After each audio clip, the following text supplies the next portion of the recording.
Hi everyone, this is our channel Around My Story. Please like, share and subscribe.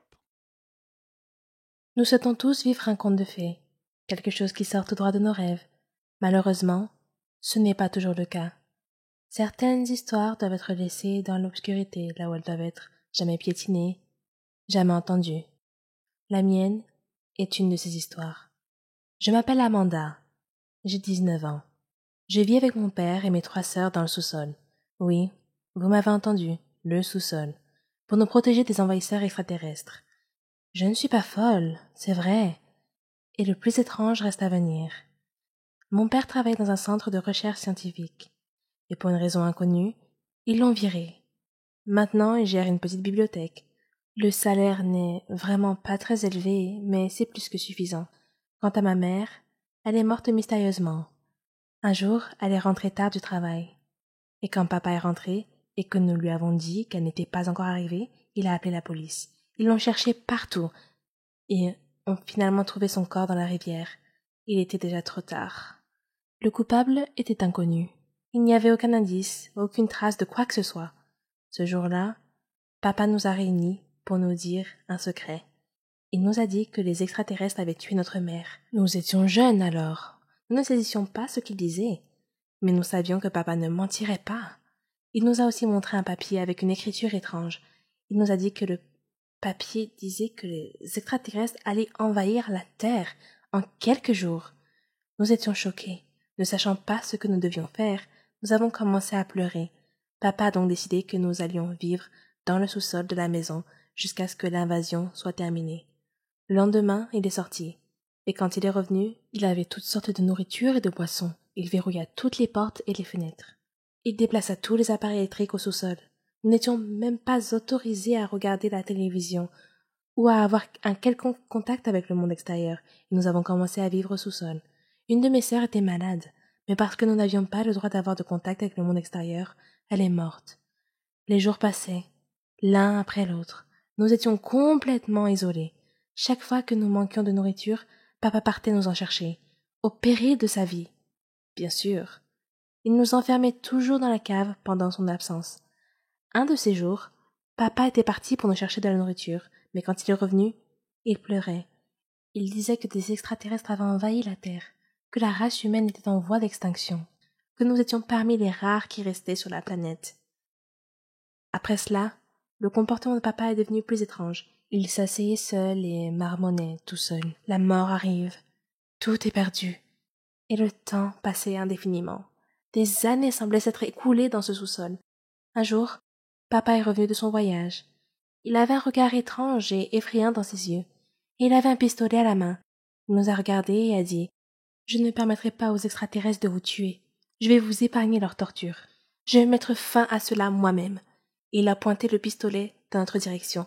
Mes sœurs et moi avons couru vers la porte, en la frappant de toutes nos forces, en appelant à l'aide.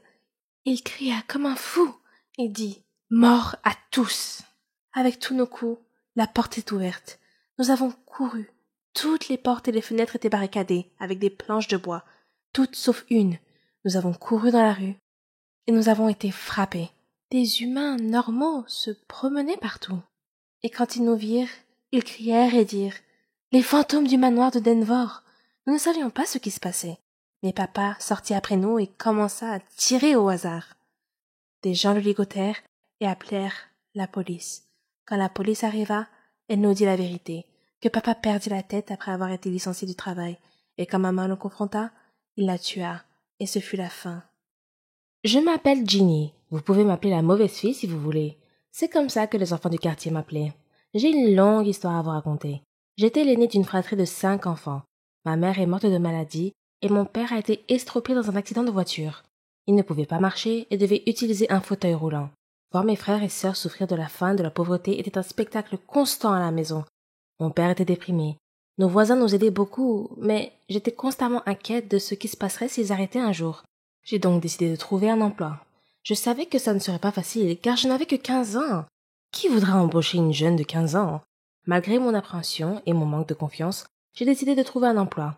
Je me suis rendue dans de nombreux endroits, des boutiques de vêtements, des magasins de fleurs, des épiceries. La réponse était toujours la même. Nous n'embauchons pas pour le moment. Un jour, me sentant déprimée, je me promenais sans but précis, quand, soudain, je me suis retrouvée près d'un hôpital. Sur une impulsion, j'y suis entrée. J'ai vu une infirmière, mais elle semblait trop morose pour parler. Alors j'ai regardé autour de moi et j'ai trouvé une autre infirmière qui semblait un peu plus gentille. Elle m'a remarqué et m'a demandé si j'avais besoin d'aide. Je lui ai dit que je cherchais un emploi. N'importe quel emploi. Je serais même prête à passer la serpillière et à nettoyer. Elle a compati et m'a dit de ne pas m'inquiéter. Puis, elle est allée dans le bureau du directeur. J'étais inquiète. Étais-je dans le pétrin? 1 minute plus tard, elle m'a appelé pour rencontrer le directeur. Il avait l'air très gentil et il m'a demandé tranquillement mon nom. Je lui ai dit que c'était Ginny. Il m'a dit que Martha, la gentille infirmière qui m'aidait, lui avait dit que je cherchais n'importe quel emploi disponible. Il a dit qu'il avait un travail pour moi, mais qu'il craignait que cela ne pose problème. J'ai ressenti une pointe de peur et j'ai demandé quel était le problème. Il m'a répondu que je devais travailler de nuit. C'est tout? Je me suis sentie tellement soulagée, j'ai immédiatement accepté. Il a dit qu'il aimait mon enthousiasme et que je pouvais commencer demain. J'étais si heureuse. Je suis rentrée rapidement à la maison. J'ai embrassé mes frères et sœurs et j'ai embrassé la main de mon père. Je leur ai parlé de mon nouvel emploi. Mon père m'a regardé avec tristesse et m'a dit que j'étais trop jeune pour avoir à porter cette responsabilité. Je lui ai dit que ce n'était pas grave et que je pouvais y faire face.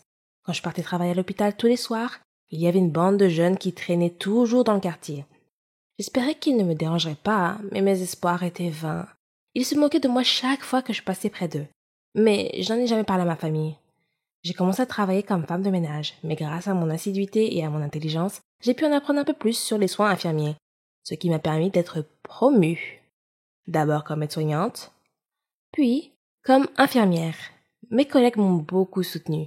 Tout était presque parfait, à l'exception de la bande du quartier qui m'embêtait sans cesse et m'appelait Ginny la mauvaise fille. Je souhaitais qu'ils s'en aillent et qu'ils me laissent tranquille. Puis, un jour, un miracle s'est produit. Alors que je travaillais à l'hôpital, les brutes du quartier sont arrivés avec leur chef. Il était gravement blessé. Son corps entier était couvert de sang et criait pour que quelqu'un vienne l'aider. Quand ils m'ont vu, ils m'ont supplié de le sauver. J'ai travaillé rapidement avec les autres membres du personnel. Son état était grave. Il avait été victime d'un terrible accident de moto. Le personnel et moi avons travaillé fébrilement pour stabiliser son état et le soigner. Après l'avoir stabilisé, j'étais épuisée. Soudain, quelqu'un s'est approché de moi. C'était le gang du quartier. Ils se sont excusés de s'être moqués de moi et m'ont demandé de les pardonner. Ils ont dit qu'ils ne savaient pas que je travaillais dans un hôpital. J'ai souri et leur ai dit que tout allait bien et que je les considérais comme mes frères et sœurs. Une autre infirmière est allée les voir et leur a dit que leur amie allait bien maintenant. J'étais tellement heureuse que mon problème soit résolu. Ils m'ont appelé pour parler à leur chef. Il avait les larmes aux yeux et m'a dit qu'il était tellement désolé et m'a demandé de lui pardonner. Il était si sincère que j'étais émue. Je lui ai demandé gentiment de se taire et de se reposer. Alors que je m'éloignais, il m'interpella et me remercia à nouveau.